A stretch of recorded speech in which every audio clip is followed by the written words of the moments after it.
बेरमपुर मध्य प्रदेश की वादियों में बसा एक खूबसूरत गांव। लेकिन इस गांव में छिपे थे कुछ ऐसे भयानक रहस्य जिन्होंने उस सदी में निवास करने वाले साहसी लोगों के दिल में भी एक खौफ पैदा कर रखा था।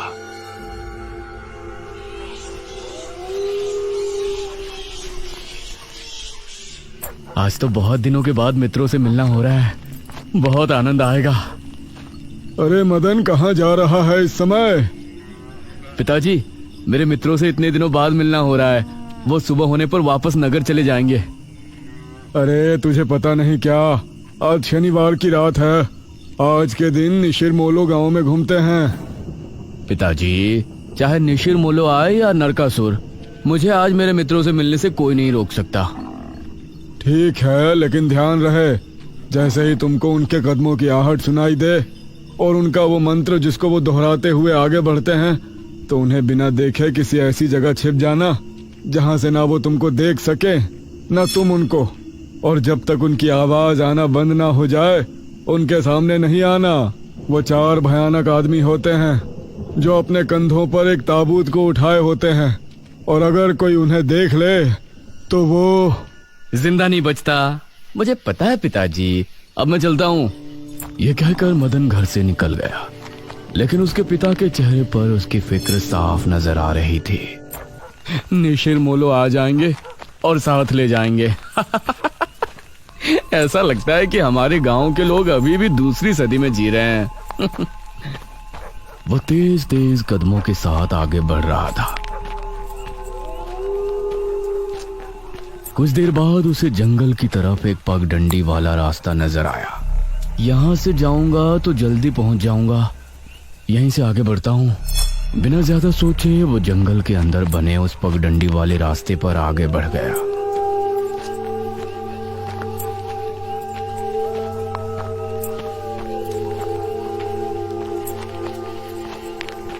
आज तो बहुत मजा आने वाला है, मिलकर खूब मदिरा पान भी करेंगे। तभी उसे भारी कदमों की आहटों के साथ कुछ आवाजें सुनाई देने लगी। इन आहटों और आवाजों को सुनकर वह एकदम से चौंक पड़ा और उसकी आंखें डर से बड़ी हो गईं। हे भगवान! वो जल्दी से झाड़ियों की तरफ भागा और उनमें छिपकर बैठ गया। वो झाड़ियों की ऊंट में बैठा लंबी लंबी सांस ले रहा था। वो आवाजें अब और ज्यादा साफ होने लगी थी। उसे यकीन था कि अब वो लोग उसके करीब ही आ रहे हैं। उसने धीरे धीरे छिपकर अपनी एक आंख से उनको देखा और वो हैरान रह गया।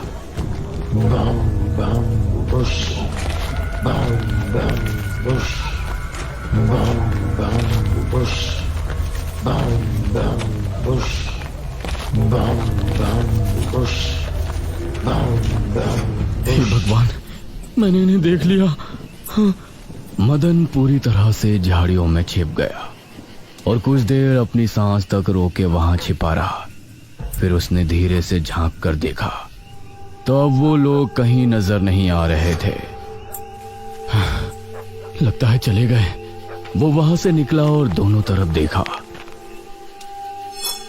तो वहां कोई नजर नहीं आया। शुक्र है भगवान, उसने एक कदम बढ़ाया ही था कि तभी उसे फिर से वही आवाजें अपने ठीक पीछे से सुनाई देने लगी।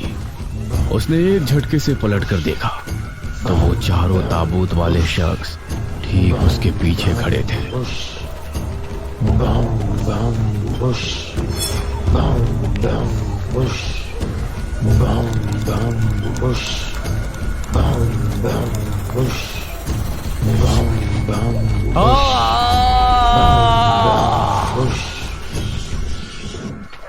इस तरफ जब देर रात भी मदन वापस नहीं लौटा तो उसके पिता को उसकी चिंता होने लगी। उसने गांव के एक आदमी विपुल को साथ लिया और जंगल की तरफ रवाना हुआ।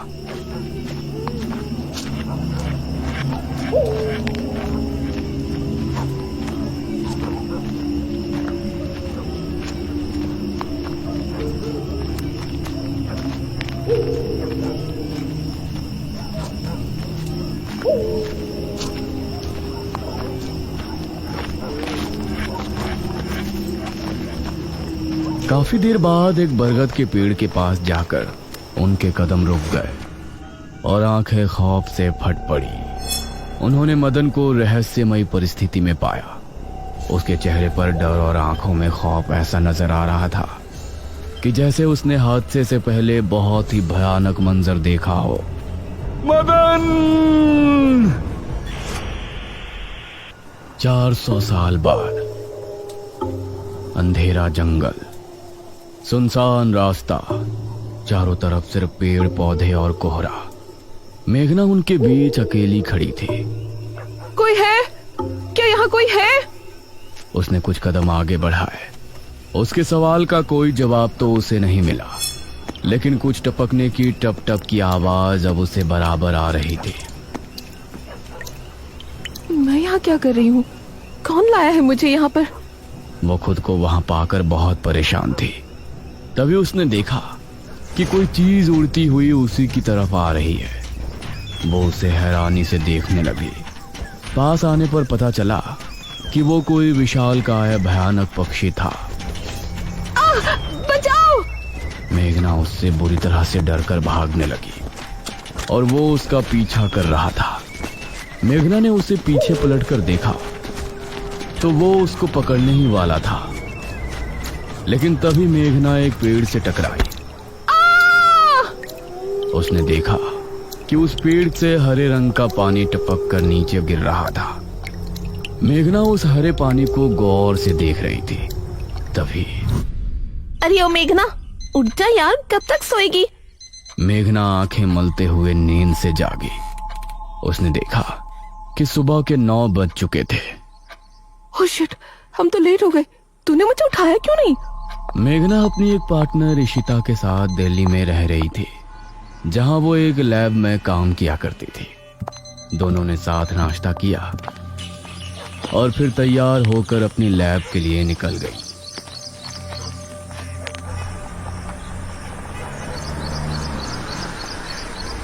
तेरा ऑमलेट खा खा कर मेरा पेट खराब हो चुका है। रोजाना कच्चा ही बनाकर दे देती है। शुक्र मना कि कच्चा भी खाने को मिल तो रहा है। तेरे भरोसे रहेंगे तो वो भी नहीं मिलने वाला। सोकर ही 9 बजे उठती है।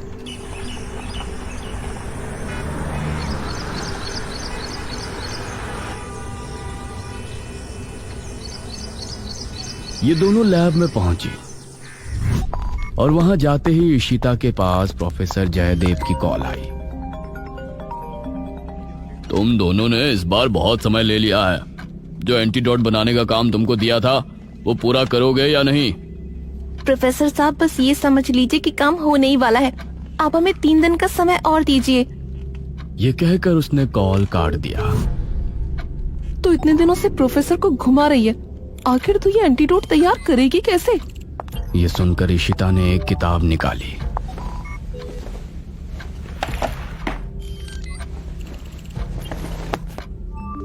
यार देख ये किताब, इसमें बहुत से ऐसे लिक्विड के बारे में लिखा है जिनकी कहानी पुरानी दंत कथाओं और लोक कथाओं से जुड़ी है।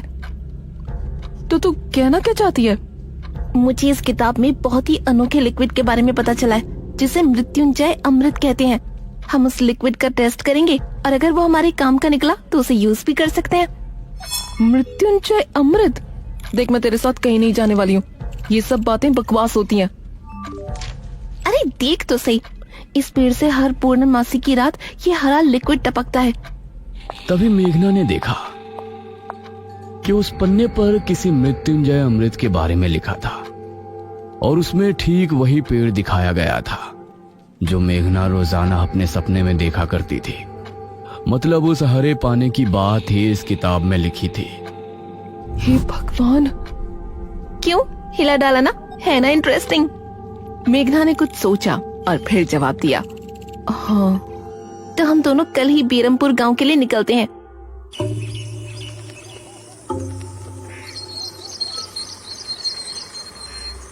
ये दोनों अगली सुबह ही बस से बेरमपुर के लिए निकल गई।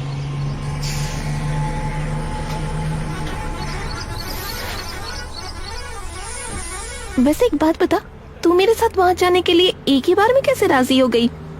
मेघना ने सच को छिपाते हुए कहा, ऐसी अनोखी चीज देखने के बाद भला कौन नहीं होगा जो इसको देखना नहीं चाहेगा? ओहो, ये हुई ना बात। मैंने तुझे पार्टनर बनाकर कोई गलती नहीं की।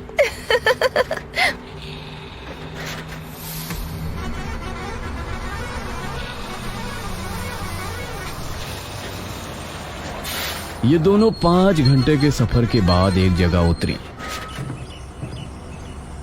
इनके ठीक सामने एक बड़ा सा गेट था जिस पर नाम लिखा था बेरमपुर। इशिता और मेघना ने जैसे ही गेट के अंदर कदम रखा तो अचानक से मौसम बदला। सूरज मानो बादलों के पीछे छिप गया और एक हवा अपने साथ आंधी ले आई। अरे वाह, गांव का मौसम तो बहुत ठंडा है। इधर गांव के लोग भी अचानक बदलते मौसम को देखकर हैरान रह गए। अरे ये क्या, अभी तक तो काफी गर्मी थी, ये अचानक आंधी कहां से आ गई? मुखिया जी, लगता है बारिश भी जरूर आएगी। इधर मेघना और इशिता दोनों ही गांव की तरफ बढ़ रही थी। यार, ये गांव के लोग ठीक तो होंगे ना? गांव के लोग तो ठीक ही होते हैं, अजीब तो हम शहर वाले होते हैं। ये बात तो तूने बिल्कुल पते की कही। इशिता और मेघना दोनों गांव के चौक पर पहुंची। वहां एक कुआं भी था और वहीं मुखिया भी 2 आदमियों के साथ खड़ा था। अरे बच्चियों, तुम दोनों कौन हो? अब नमस्ते जी, मेरा नाम इशिता है और ये है मेरी दोस्त मेघना। अच्छा बेटा, वैसे हमारे गांव में किस वजह से आना हुआ? वो असल में वो अंकल, हम लोगों को अपनी स्टडी के लिए 5 गांवों के बारे में लिखना है, इसलिए हम लोग यहाँ आए हैं। इसके बाद और 4 गांवों में जाएंगे। ओह अच्छा, फिर तो ठीक है बच्चों, हम तुम्हारी जितनी हो सके उतनी मदद करेंगे। जी अंकल, क्या हमें यहाँ कुछ दिन के लिए रहने के लिए कोई घर मिलेगा किराए पर? अरे बच्चों, तुमको किराए की घर की क्या जरूरत है? तुम दोनों जब तक चाहो मेरे ही घर में रह सकती हो। ठकुराइन वैसे भी लड़कियों से बहुत प्यार करती है। जी शुक्रिया अंकल।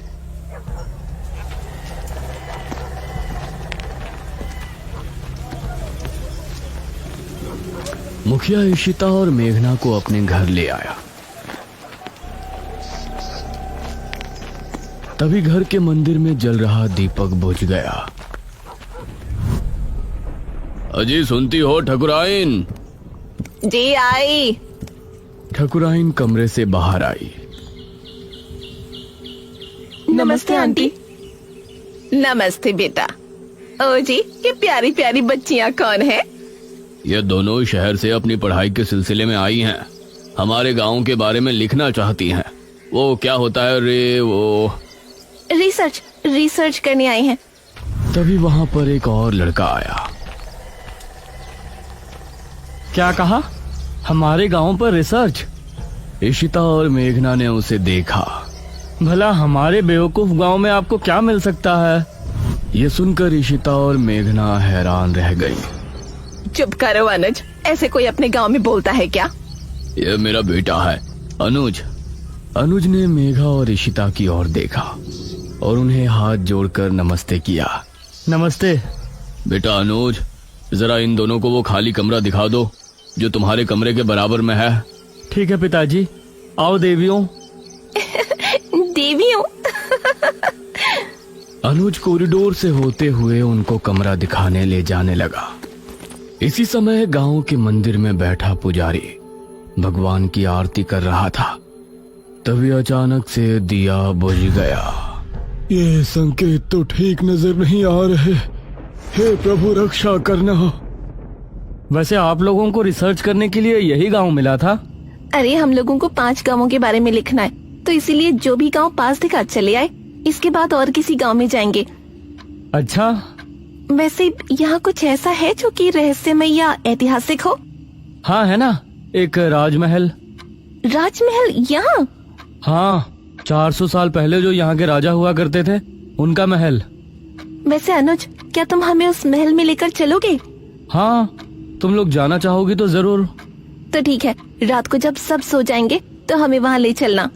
यह सुनकर मेघना इशिता को हैरानी से देखने लगी। रात के समय तुम लोग मजाक तो नहीं कर रहे? नहीं, हम तो चलने को तैयार हैं। तुम्हें डर लग रहा है तो बताओ।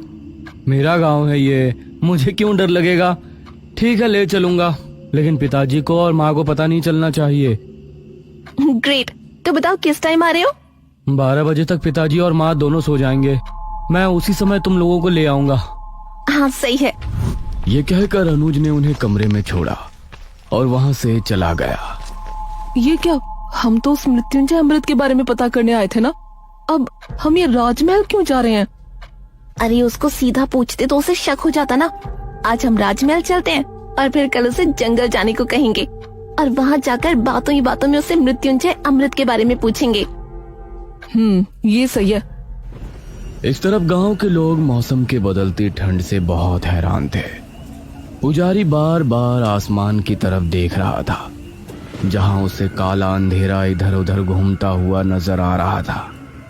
करीब 12 बजे जब मुखिया और उसकी पत्नी गहरी नींद में थे, तो अनुज कमरे से निकला। अरे लगता है आ गया। इशिता ने उठकर दरवाजा खोला। हाय अनुज। तुम लोग तैयार हो? हाँ चलो, हम तो रेडी हैं। तो चलो। अनुज इनको लेकर घर से निकला और इन्होंने 2 गलियां पार कर ली थी। उफ, तुम्हारे गांव में हवा इतनी ज्यादा चलती है क्या? रोज तो नहीं चलती, लेकिन शहर की 2 लड़कियों के साथ लगता है उनके शहर का प्रदूषण भी आंधी के रूप में साथ आ गया। कुछ देर चलने के बाद ये तीनों एक बड़े से राजमहल के सामने खड़े थे, जिसे देखकर मेघना को कुछ याद आने लगा। ऐसा लगता है कि इस राजमहल को मैंने पहले कहीं देखा है। ये है राजमहल, राजा सूरजभान का। वाकई में काफी आलीशान है। यह कहते हुए इशिता ने अपने कैमरे में उसकी एक फोटो ली। हमें खिड़की से अंदर जाना पड़ेगा, इसका दरवाजा सालों से जाम है। ये तीनों एक खिड़की के रास्ते राजमहल में पहुंचे और वहां की हर एक चीज मेघना को जानी पहचानी लग रही थी। इस तरफ गांव में आंधी का बहाव बढ़ने लगा था। सभी अपने अपने घरों में आराम से सो रहे थे।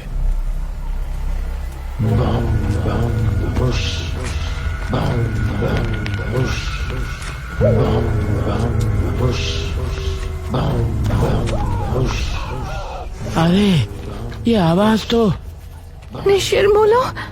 गांव के सभी लोगों के दिलों में खौफ उतर आया। उसी समय मुखिया के कमरे में गांव का पुजारी हड़बड़ाता हुआ पहुंचा। मुखिया जी उठिए। मुखिया चौंकता हुआ नींद से जागा। क्या हुआ पुजारी जी, इतनी रात में आप? गांव में निशीर मोलो की आवाज गूंज रही है, सब बहुत डरे हुए हैं। पुजारी जी, ये कैसे हो सकता है? निशीर मोलो यहाँ कैसे आ सकते हैं? वो तो कई सालों पहले सो गए थे। जरूर कुछ ऐसा हुआ है जिससे वो जाग उठे थे। हमारा मन बहुत विचलित हो रहा है। गांव के सभी लोग अपने अपने घरों में जाग चुके थे और डरे बैठे थे। यह आवाज सभी के दिलों में खौफ पैदा कर रही थी। मेघना, इशिता और अनुज तीनों इस बात से बेखबर राजमहल में घूम रहे थे। ये कैसी आवाज है? हाँ, मैंने भी सुनी। ऐसा लग रहा था कि कोई सिपाही भारी जूतों के साथ गलियारे में चहलकदमी कर रहा है, लेकिन दूर दूर तक कोई नजर नहीं आ रहा था। उसी समय गांव के 2 आदमी संपत और कप्ता जंगल की सरहद पर बैठे हुए जुआ खेल रहे थे। अरे संपत यार, चल घर चलते हैं, अब बहुत समय हो गया। ओहो, अब तू हार रहा है तो घर चलते हैं। अरे चुपचाप पूरी बाजी खेल, इससे पहले तो मैं तुझे जाने नहीं दूंगा। हाँ। ये सुनकर कप्ता फिर से उसके साथ पत्ते बांटने लगा। उन दोनों को यह आवाज सुनाई दी। तेज आंधी की हवाओं में उनकी आंखें बहुत मुश्किल से खुल रही थी। उन दोनों ने देखा कि सामने से 4 आदमी अपने कंधों पर एक ताबूत उठाए मंत्र पढ़ते हुए चले आ रहे हैं। संपत और कप्ता इससे पहले कुछ करते, वो चारों आकर उनके सामने रुक गए। हवा का रुख थोड़ा कम हुआ। वो चारों अपनी लाल चमकती आंखों से संपत और कप्ता को घूर रहे थे। इधर इशिता, मेघना और अनुज को एक दरवाजा खुलने की तेज आवाज सुनाई दी और वो चौंक पड़े। न जाने उस दरवाजे से कौन निकला, जिसको देखकर ये तीनों चौंक पड़े। वही संपत और कप्ता के सामने खड़े वो चारों शख्स जो कि निशूर मोलो थे। उनके कंधों पर रखा ताबूत खुल गया और उसके खुलते ही संपत और कप्ता की चीख पूरे गांव के लोगों ने सुनी, जिसे सुनकर सभी गांव के लोग डर गए। ये किसकी चीख थी जी? निशिर मोलो, ये चीख किसी अनहोनी की संकेत थी। निशिर मोलो आखिर कौन है? क्या है मृत्युंजय अमृत? और क्या संबंध है मेघना का इन सब से? इन सभी सवालों के जवाब जानने के लिए हमारे साथ जुड़े रहिए इस कहानी के अगले भाग में भी।